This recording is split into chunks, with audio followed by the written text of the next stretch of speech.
Chapter 609 does nothing to change Kitae Kim or James Lee's scaling, except cement that James Lee is the superior of the two. Here I'll provide my analysis of their fight, giving all the details I picked up on. Makes me believe that James Lee is the definitive superior amongst the two, as of current times. Starting off, let's look at their conditions at the start of the fight, and I think a lot of people overestimate how injured Kitae was as compared to James. Kitae faces an injured Path Daniel, who received one notable bruise from on the jaw. Jin Young, who scratched his arm, gave him a decent bruise on the other cheek, and gave him a good wallop where Daniel bruised him earlier. Kitae still doesn't look worried or stressed out at all.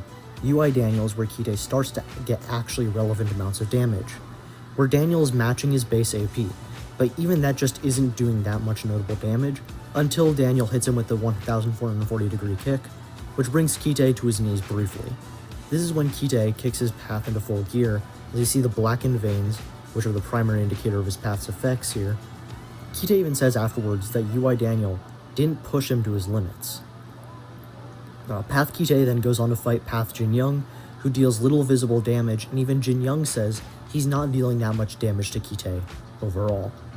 So, we have Kitae getting a few bruises on him from the first two fights, one significant injury from the third, and basically nothing from the fourth. And Kitae fans want us to believe he's like as injured as Gun was when he fought UI Daniel in Hunt for Gun. Kitae is probably still at a solid 80% of his strength, if not more. I say more is a possibility because we don't know the specifics of his path yet.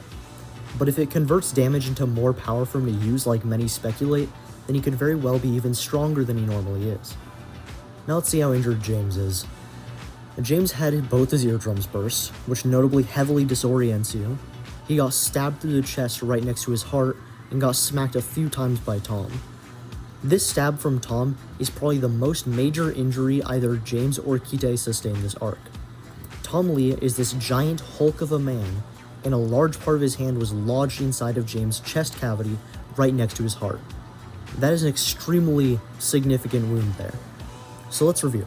Kitae has a few bruises, a scratch, and a decently significant chest injury, while James has shattered eardrums and an insanely more detrimental chest injury.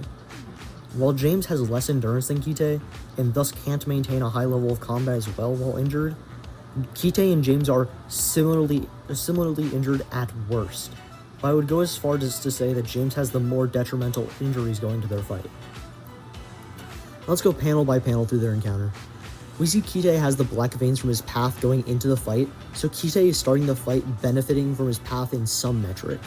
James and Kitae start their initial clash with both of them seemingly equal, though if you look close, you may notice that James is in the air, meaning he can't benefit from grounding himself to maintain stability and balance while Kitae is, and yet he's able to block Kitae's offense, which requires primarily core strength in this case. Then James uses speed mastery, kicking Kitae's arm up before Kitae can physically react to him, which noticeably knocks Kitae off balance. Note that James still hasn't even touched the floor since initiating the first clash, and thus can't even generate as much force as he could from a place of stability. Though, the framing seems to be that of James planting his foot on the ground, just from the elevation of it in relation to Kitae's, so I'll assume the kick is thrown after planting his left foot on the ground, as no other panels in the sequence allow him to be on the ground. What makes this even more impressive is if you track his kicking leg here from the clash of the kick, James had to twist his body and then arc the kick all the way around to kick Kitae's arm before he moved it. James effortlessly dodges the next strength mastery punch, bringing his right foot back to the other side of his left leg before twisting around to kick Kitae with speed mastery. Though James' position would be entirely disadvantageous for building momentum and power here, since the entire motion is done while he's in the air from start to finish. So I don't think this kick is as fast or as strong as it would be with stable ground. James then blocks Kitae's strength mastery punch, though people use this feat to say Kitae is entirely relative to James' speed at 100%, which I think is missing a lot of context. While it is true James would dodge if he could, he's actively mid-air at the end of the missed kick. He's not only off balance from overextending the kick, but can't even maneuver as he normally could due to being caught mid-air. Now, Kitae goes full force with his path to try to overwhelm James, though James activates his own path to dodge it. After the clash between their paths, James and Kitae's reactions to it I think are particularly telling of how perspectives on the fight actually are.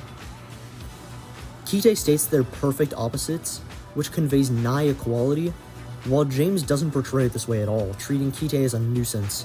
I think this is even consistent with the portrayal of Kitae as a whole. While he is considered this dominating presence in the story, the person that appears to Daniel in his subconscious also only deems Kitae as a wall for Daniel's growth, which just means that James is teleologically superior in this context on a narrative level. Overall, my takeaways from this fight are that while James and Kitae definitely scale to each other, I think this and the story itself just portray James as the clear superior in their rivalry. Again, they do scale to each other, and I do not deny that notion. The fight merely portrays James as the definite superior. Just my take on it though. I hope you all have a great rest of your day. Take care.